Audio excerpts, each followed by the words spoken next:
Good morning, everyone. Thank you for attending my talk. My presentation is entitled Low Cost and High Resolution Geophysical Data Acquisition Using Ergodic Survey Design. Here is a brief outline. I will start with research question and then process an efficient acquisition. Ergodic sampling design combined with post-acquisition reconstruction. Lastly, I will show the examples from field geophysical data and give conclusion. In our research, it is all about sampling patterns and their ability to gather information. So I first define three types of sampling patterns: desired dense regular pattern, regular sparse pattern, and irregular sparse pattern. We already know that when changing from dense regular pattern to sparse regular pattern, the resolution of acquired data decreases. However, how about the resolution change when we go from dense regular pattern to sparse irregular pattern? Both patterns have the same smallest interval. The same question applies to 2D situation. Based on the above understanding, we propose several properties of information sampling ability ESA to evaluate different sampling patterns. Here are the three types of patterns: desired dense pattern, sparse regular pattern, and sparse irregular pattern. I plotted their interval distributions of the all sample patterns by histogram in the bottom row. We can observe that the intervals of dense regular pattern in D have a wide range, and that they reflect the corresponding range of all spatial frequencies being sampled. In contrast, there are many gaps in figure E, and the corresponding spatial frequencies would be missing. So regular sparse sampling misses many intervals, and the resultant samples would lose this part of information, which is impossible to recover once the acquisition is completed. Assume the same number of samples and we deploy them irregularly as shown in the top right panel. We can observe that the interval distribution of irregular sparse pattern had the full range of intervals, and the shape of interval distribution is getting close to that of desired dense pattern. The angle distribution of desired dense grid in 2D is evenly spread. The angle distribution of regular sparse pattern is polarized compared to that of the dense grid. The angle distribution of irregular patterns is in between of these, the first two patterns. In terms of sample density, sparse regular pattern performs the same as desired dense pattern. The density distribution is flat. The sample density function of irregular pattern is rough. In addition, we also need to qualify the properties of a sampling pattern in the spectrum domain. We introduce a spectral resolution function, SRF. The SRF of desired dense pattern has the highest resolution. In contrast, the regular sparse pattern R generates aliasing that are not distinguishable from the true spec. In SRF of the irregular sparse pattern, the true spec begins to stand out. However, artifacts still exist in the SRF of the irregular sparse pattern.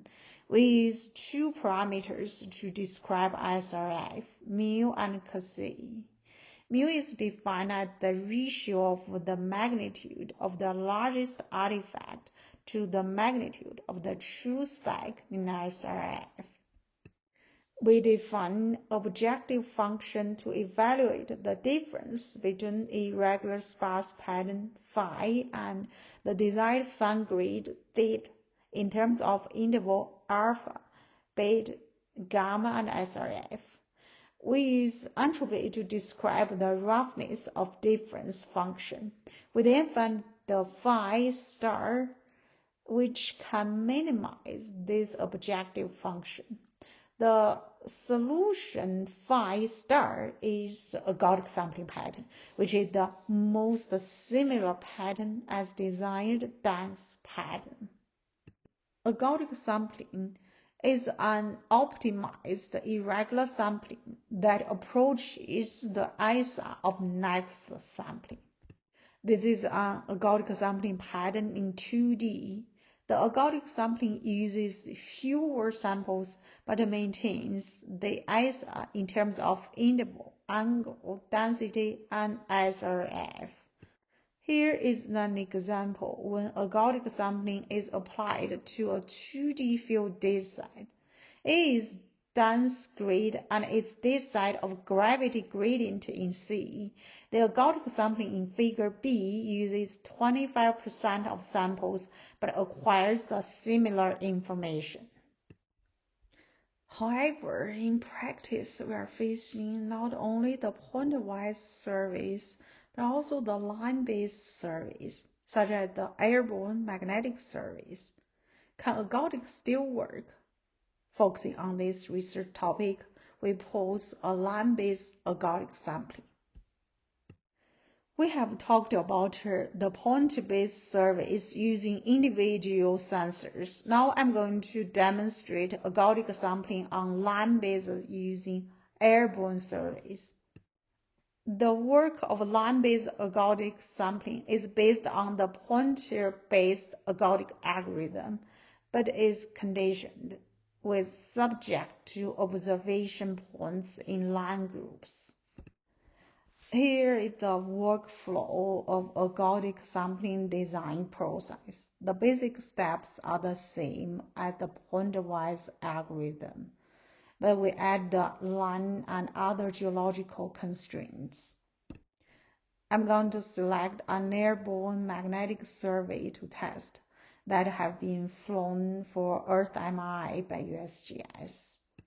The image on the left is the location and the topography, and the total field magnetic anomaly data is shown on the right. Here is the example of ergodic low-cost line-based geometry design and demonstration of savings in flight length using an ergodic line pattern. It is a dense line pattern. B displays the ergodic line pattern using 20 of the lines in A. C displays the airborne Earth MRI data from acquisition A, and D shows the reconstructed data from ergodic line pattern in B. The qualities of these two datasets are highly comparable.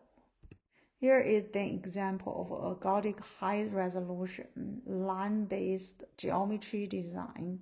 We use 20 of the flight lines in two patterns. One uses regular flight path, and the other uses ergodic flight path. Data quality is improved when we shift from regular flight path to ergodic flight path.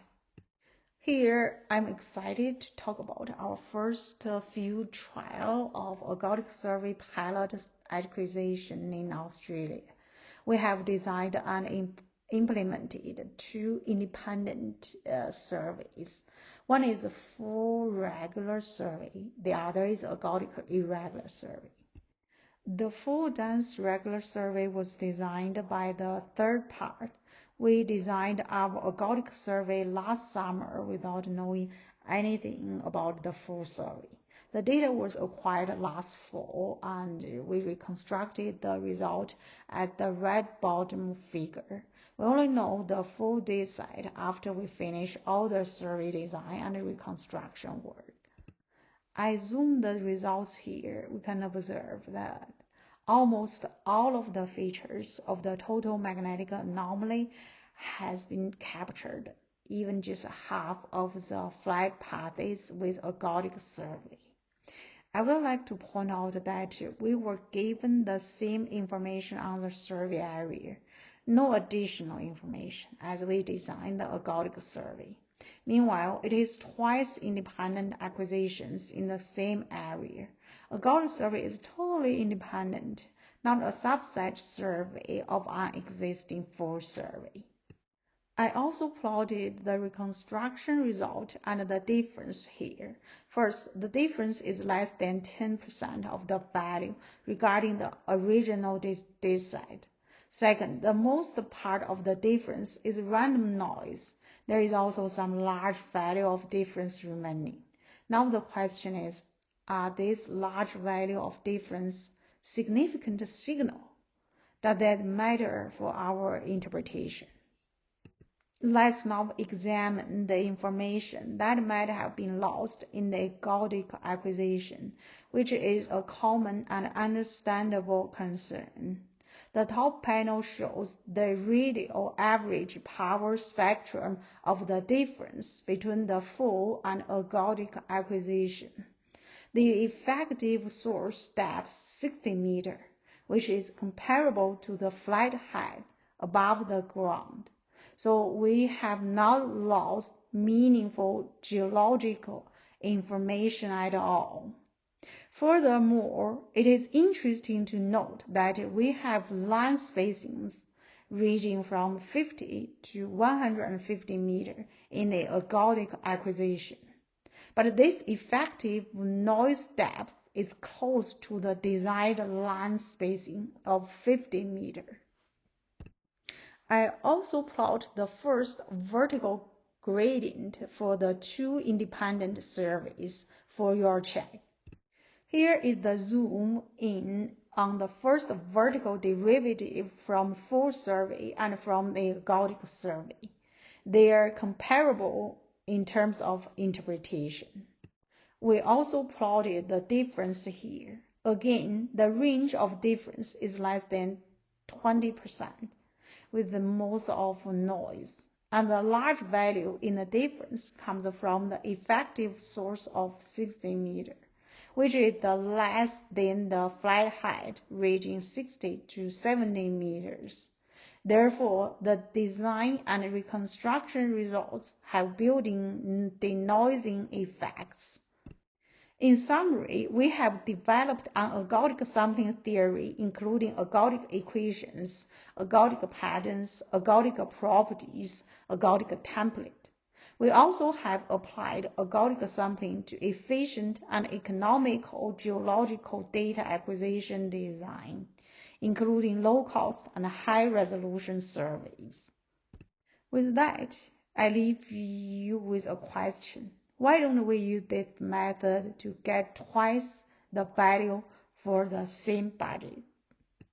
I would like to thank Newcrest, Newmont, and USGS for their field data. I appreciate the GMRC for the financial support, and thank all of GMRC members. Thank you very much for your time. I'd like to take any questions.